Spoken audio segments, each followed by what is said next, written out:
seorang raja yang merayakan Maulid As-Sultanul Muzaffar, dan terkenal dalam sejarah raja itu yang termulia saat ada hari Maulid itu sedekahnya dan infaknya luar biasa. Bagaimana Abdullah yang namanya orang tua atau bapaknya Rasulullah sallallahu alaihi wasallam bisa menjadi orang yang terkenal. Ini dari cerita ini. Ini dari cerita ini. Mulai dihormati, dikenal. Ini semuanya sistem Allah. Allah menaturkan segala-galanya. Ujung-ujungnya bukan sebenarnya Abdul Muttalib, bukan sebenarnya siapa-siapa, ujung-ujungnya Muhammad sallallahu alaihi wasallam. Allah menutamakan Quraisy daripada Ahlul Kitab yang namanya Abraha dan golongannya, padahal di sisi agama Abraha dan golongan lebih baik daripada agama Quraisy jahiliyah dan syirik, tapi Allah mengagungkan ini ada ujung-ujungnya. Welcome Muhammad sallallahu alaihi wasallam, menyambut kedatangan Rasulullah. Dilanjut undian antara Abdullah dan unta, dilembar di hadapan dalam 10 unta. Tapi ternyata jatuhnya kepada Abdullah juga. Ini Abdul Muttalib jadi bingung lagi ini. Mana jalan keluarnya? Ditambah 10 unta lagi. Dilembar lagi, masih jatuhnya ke Abdullah. Ditambah 10 unta lagi. Sambil mereka mengurus undian antara unta dan Abdullah, Abdul Muttalib mendekati Al-Ka'bah dan berdoa. Munajat. Ya Tuhan, kasih jalan keluar. Dan seterusnya sampai unta menjadi jumlah 100. Begitu sudah menjadi 100, dilembar undian itu, jatuhnya kepada unta. Kaget Abdul Muttalib, dikasih tahu berhenti doa, coba ulang lagi undian itu, dilembar lagi, jatuhnya ke unta. Dilembar yang ketiga kali, jatuhnya ke unta. Sudah yakin 100 unta. Kata Abdul Muttalib, lepaskan unta itu untuk miskin dan fakir. Orang miskin dah semuanya diambil orang bebas. Datang Islam, 100 unta menjadi bayar fidyah. Di hukum Islam, kalau ada orang bunuh orang, bayar fidyah berapa? 100 unta. Ini jadi ikrar, diikrarkan oleh Islam. Jadi di zaman Rasulullah, kalau ada orang buat dosa membunuh orang salah, kan kalau membunuh orang sengaja kan dihukum mati. Tapi kalau orang bunuh salah, dihukum apa? Bayar fidyah. Bayar fidyah berapa? 100 unta. Ini yang menjadi dalam sistem urusan agama. Tapi sekarang sudah diganti ya, macam kalau kita di tanah suci, sekarang diganti dengan uang ya, diganti dengan uang.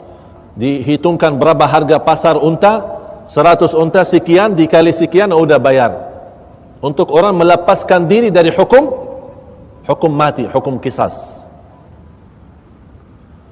Dari situ Abdullah diselamatkan oleh Allah untuk menjadi kurban. Terbawa cerita sekarang di Makkah, semua wanita yang ada di Makkah habis mendengar berita dan cerita Abdullah, semua ingin menjadi pasangannya.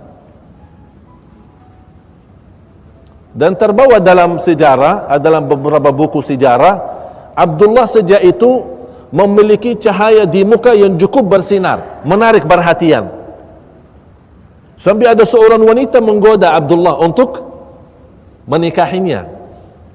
Tapi Abdullah sifatnya orang malu, dan Allah Maha Kuasa memelihara Abdullah, bapaknya Rasul, tidak berbuat macam zina. Dan nikah Abdullah dan Siti Aminah, ibunya Rasul, dengan nikah yang syar'i, yang sahih, murni, bersih.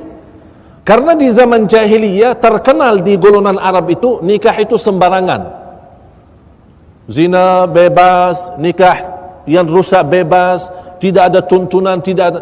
Tapi Allah jaga ini, orang tua Rasul. Nikahnya sangat yang pelihara oleh Allah. Karena akibatnya akan terjadi siapa? Ya, Nabi Muhammad SAW.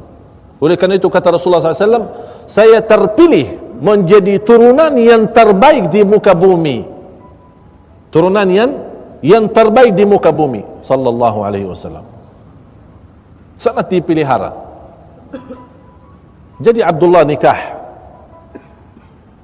dengan Siti Aminah. Wanita ini yang suka menggoda Abdullah untuk menikahi, begitu dia mendengar berita Abdullah sudah menikah dengan Siti Aminah, dia tersinggung.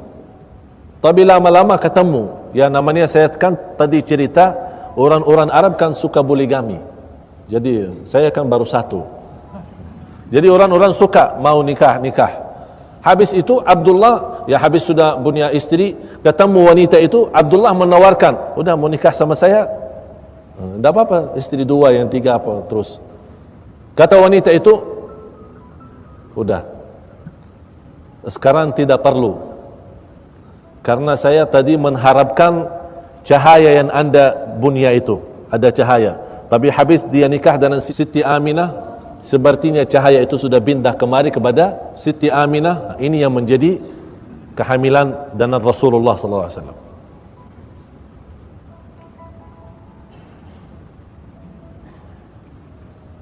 Habis itu Siti Aminah dalam nikahnya yang sahih, yang sangat dipelihara oleh Allah Subhanahu wa taala, dia hamil dan Rasulullah sallallahu alaihi wasallam. Dan Siti Aminah berkata, saya tidak pernah selama 9 bulan menghamil Rasulullah SAW, saya tidak pernah merasakan sebagaimana yang dirasakan oleh wanita lain. Sangat enak kebawaannya. Begitu Rasulullah menjadi sudah 6 bulan dalam perut ibunya, bapaknya Rasulullah yang Abdullah itu meninggal dunia. Dan itulah hikmahnya kenapa Rasulullah yatim. Agar segala kehidupan Rasul sejak dia masih kecil baru dilahirkan sampai wafatnya, dia tidak akan ada kebutuhan kepada siapapun, hanya kepada Allah. Ini sistem Allah untuk Nabi Muhammad. Oleh karena itu Allah sengaja jadikan Nabi Muhammad sallallahu alaihi wasallam yatim, agar dia tidak ada rasa kebutuhan kepada orang tua atau kepada manusia seperti sifat manusia biasa. Ini memang Rasulullah manusia, tapi terpilih manusia yang termulia, yang teragung. Sampai 9 bulan terbawa Siti Aminah selama hamil membawa Nabi Muhammad sallallahu alaihi wasallam, tidak ada rasa sakitnya atau tidak ada rasa sama sekali kesusahan saat dia membawa hamil. Jamaah sekalian, sallu ala Rasulillah. Sebelum saya dan kita sama-sama masuki kepada kelahiran Rasulullah dan peristiwa-peristiwa yang terjadi saat kelahiran Rasulullah, terbukti dari banyak tanda-tanda, dan sebenarnya ada juga banyak tanda-tanda selanjutnya waktu sama Abdul Muttalib kemudian Abu Talib. Ini insyaAllah nanti pertemuan yang akan kita akan banyak cerita. Tapi yang saya perlu sampaikan sebagai amanatun ilmiyah, sebagai sebuah amanat dari ilmu yang kita belajari, harus juga saat saya sampaikan dengan amanat. Ini yang menjadi salah satu persoalan besar di tanah masyarakat dan di tanah umat Islam, masalah maulud.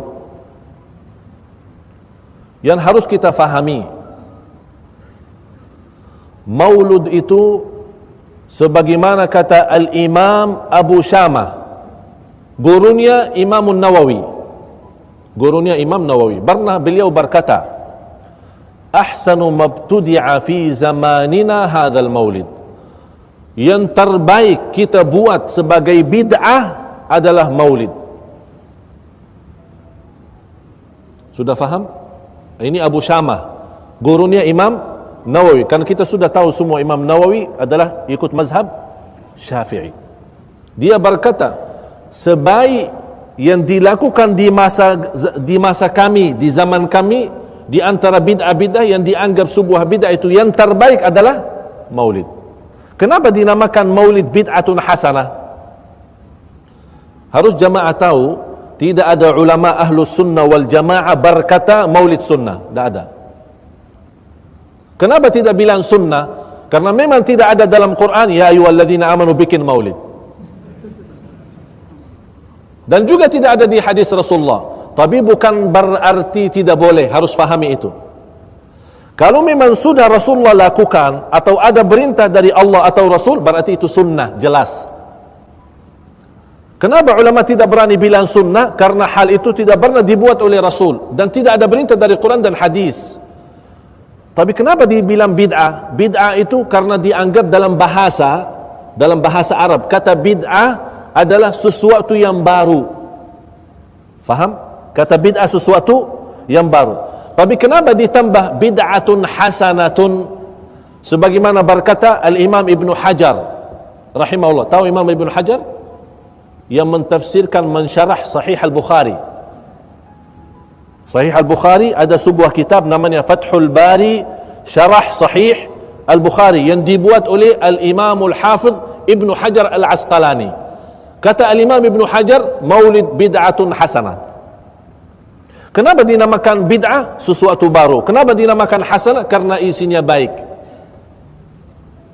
Isinya baik.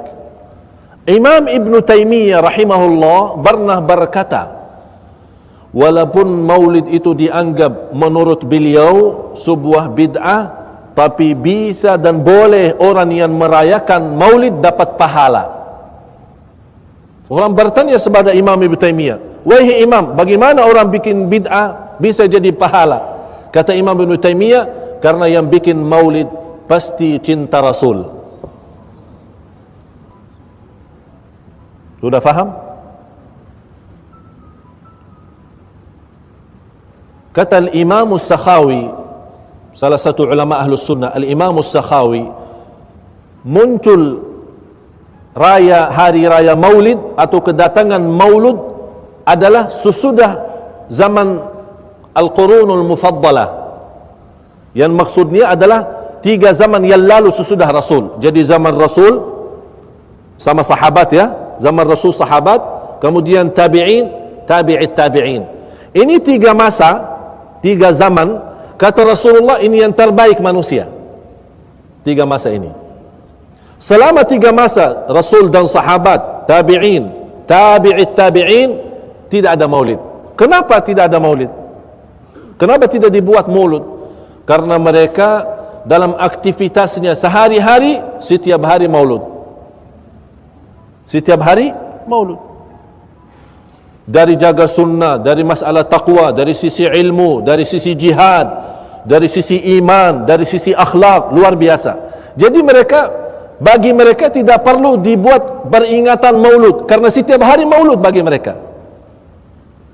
Setiap hari akhlaknya maulud, membuktikan cinta Rasulullah dengan amal mereka sehari-hari.